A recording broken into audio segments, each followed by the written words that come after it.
चीन को एक और फ्रंट पर घेरने की कैसे की जा रही है तैयारी। अवैध फिशिंग के कारोबार पर क्वाड करेगा स्ट्राइक। सैटेलाइट ट्रैकिंग से चीन पर रखी जाएगी नजर। आपस में जुड़ेंगे सिंगापुर और भारत के सर्विलांस सेंटर। ये जो तैयारी है इस पर भी गौर करना जरूरी है। क्वाड की तरफ से ये बड़ा कदम उठाया जा रहा है। चीन के दबदबे को सीधी चुनौती दी जा रही है। क्वाड का ये जो चक्रव्यूह है, चीन पर चौतरफा वार कैसे किया जाएगा। टीवी 9 भारतवर्ष की टीम ने देखिए बेहद शानदार ग्राफिक्स आपके लिए तैयार किए हैं। दुनिया में सबसे ज्यादा अवैध फिशिंग करता है यही चीन, ड्रैगन मुल्क। समंदर में कोने कोने तक चीन के जहाज दिखाई पड़ते हैं। चीन मरीन रिसोर्सेस का सबसे ज्यादा अवैध इस्तेमाल करता है और अब क्वाड ने चीन पर नकेल कसने का पूरा प्लान बना लिया है। चक्रव्यूह तैयार किया जाएगा। इंडो पैसिफिक रीजन में चीन की हर हरकत पर रखी जाएगी नजर। सिंगापुर से भारत तक सर्विलांस सेंटर्स को जोड़ा जाएगा। यह बड़ी तैयारी की जा रही। जहाजों के नेविगेशन सिस्टम बंद होने पर भी ट्रैक कर लिया जाएगा। यह व्यवस्था होगी।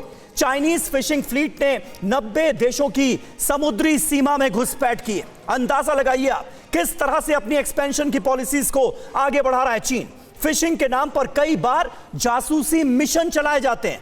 अब एडवांस तकनीक से चाइनीज जहाजों को ट्रैक कर लिया जाएगा। यह अपने आप में बहुत बड़ी तैयारी है। क्वाड के चक्रव्यूह के बारे में और ज्यादा डिटेल लेते हैं। ईस्ट चाइना सी का रुख करते हैं। मनीष झा वहां से हमारे साथ मौजूद हैं। मनीष, किस तरह की तैयारियां आपको ग्राउंड पर नजर आ रही हैं? अब तो हम साफ तौर पर देख रहे हैं क्वाड ने पूरी घेराबंदी कर दी। एक चक्रव्यूह तैयार कर लिया गया है ड्रैगन मुल्क के लिए।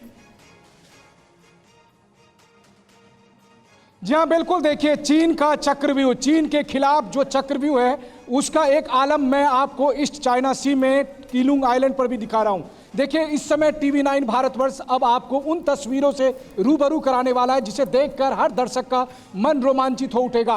पीछे आप मेरे ईस्ट चाइना सी देख रहे हैं, वहीं कीलुंग आइलैंड के उस चोटी पर जहां बना लाइट हाउस है वहां तक पहुंचने का टीवी 9 भारतवर्ष का लक्ष्य है। और वहीं दूसरी तरफ वो झंडा जिसको आप आज़ादी का, लोकतंत्र का प्रतीक कहते हैं, ताइवान का ये झंडा जो इस कीलुंग आइलैंड पर लगा हुआ है। और यहाँ आने वाला हर ताइवान नागरिक इस झंडे को सलाम करता है। और इसके साथ ही इस झंडे की रक्षा के लिए ताइवान का हर नागरिक तत्पर है, समर्पित है। साथ ही में इस जगह को दिखाने के पीछे का जो हमारा लक्ष्य है वो लक्ष्य हम आपको दिखाते हैं, क्योंकि इस जगह से देखिए अब आपको मैं दिखा रहा हूं कि चीन के सैनिकों को नेस्तनाबूद करने के लिए पिछले कई दशकों में इस तरह के आइलैंड में किस तरह का अरेंजमेंट किया गया है। तो यहाँ पर देखिए कि यहाँ वो लोकेशन हम आपको दिखा रहे हैं। देखिए पहाड़ की इस पहाड़ी के बीच में अगर आपको मैं दिखाऊं तो देखिए किस तरह के गुफा बने हुए हैं और इन गुफाओं से होकर चीन, ताइवान की मिलिट्री अपने देश की, अपनी सीमा की, अपनी स्वतंत्रता की रक्षा करती है। हम आपको दिखा रहे हैं उन जगहों से जो आज तक टीवी 9 भारतवर्ष के जरिए अब दर्शक देख पा रहे होंगे। हम आपको दिखाते हैं ये वो जगह है जिसके जरिए ताइवान की आर्मी अपने देश के लिए अपने सीमा की सुरक्षा करती है।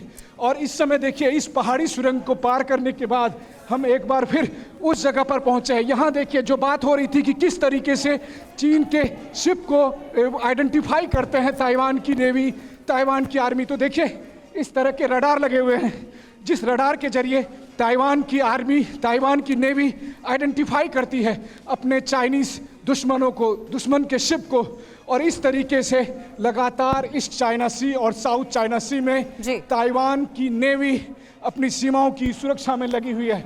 और यही वो वजह है जिसकी वजह से चीन ताइवान पर हमला करने का मनीष जरा ये भी बताइए, ईस्ट चाइना सी के जिस इलाके में इस वक्त आप मौजूद हैं, जहां से एक्सक्लूसिव रिपोर्ट आप शेयर कर रहे हैं, जो देवी है यहाँ पर ताइवान को इस तरह से बनाया है कि उसके हर कोने कोने में इस तरह के प्राकृतिक बनावट है जहां से कि ताइवान चीन के खिलाफ अपनी मोर्चाबंदी कर सकता है। और टीवी 9 भारतवर्ष आज आपको ताइवान के वही कोने, वही सुरक्षा का पासवर्ड, वही अभेद्य किला दिखाने की कोशिश कर रहा है जिसके जरिए आप समझ पाएंगे कि आखिरकार वो कौन सा राज है कि ताइवान चीन का मुकाबला कर पाता है।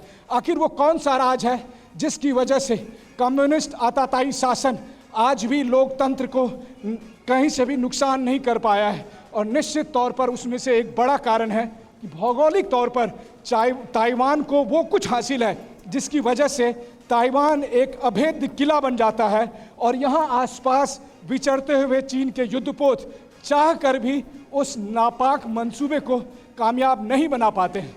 समीर।